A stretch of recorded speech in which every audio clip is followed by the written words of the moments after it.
Hi, Assalamualaikum. I am Fatiha. In this video, I will be presenting a topic on flat foot. So, let's get started. First of all, I will start with the definition.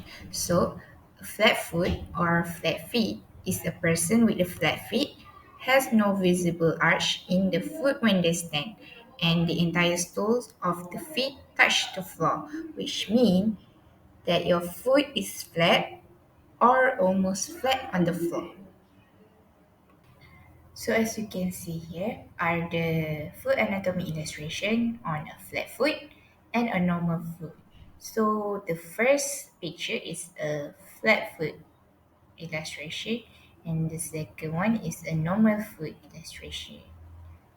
So you can see that a normal foot basically have arch and have a gap between the foot and the floor.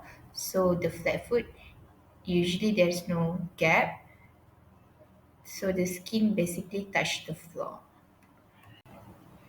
Here is a superficial foot illustration.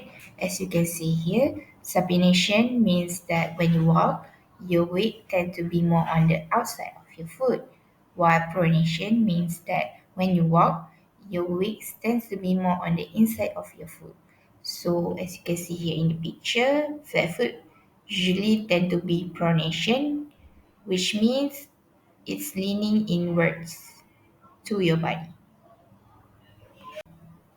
Flat foot or flat feet can pose problems whether they persist after childhood or develop in adulthood.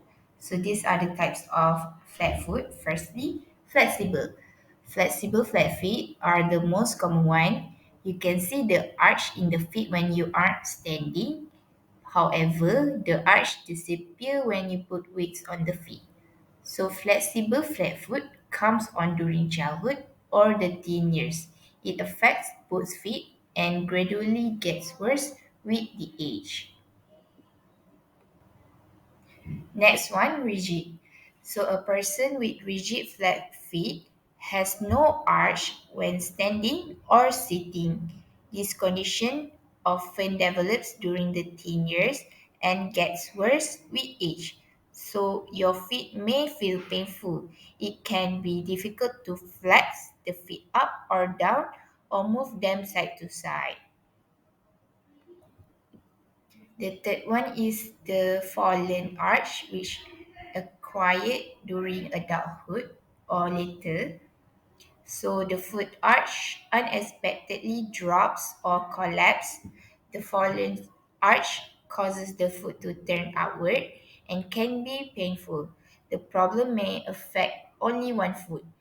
The most common cause is inflammation or a tear in the leg tendon that support the arch. And lastly is vertical talus, which can happen to babies as some babies have birth defects called vertical talus that prevents arches from forming. So the talus bone in the ankle is in the wrong position. The bottom of the foot resembles the bottom of a rocking chair. Vertical talus is also called rocker bottom foot. As you can see here are some of the complications that can happen to a person with flat foot. Firstly, muscle pain, which means aching or fatigue in the foot or leg. Secondly is plantar fasciitis, which means inflammations of ligaments in the soles of feet. And thirdly, bunions. It is a bunny bump that forms on the joint at the base of the big toe. Next one, callus formation. These are thickened skin on the surface of sole which occur due to the poor weight distribution. Next one, arthritis, which means inflammation of the joint can occur in people with flat feet due to tension on joint. And next one is tendinitis, which means inflammation of tendons. And lastly, toe drift, which means front part of the foot and toes parts point outward. These are some of the example of the treatments to treat flat foot. Firstly, non-steroidal anti-inflammatory drugs, which is basically rest and ice to ease inflammation and pain. Next one, physical therapies to stretch and strengthen tight tendons and muscles. It improves flexibility and mobility.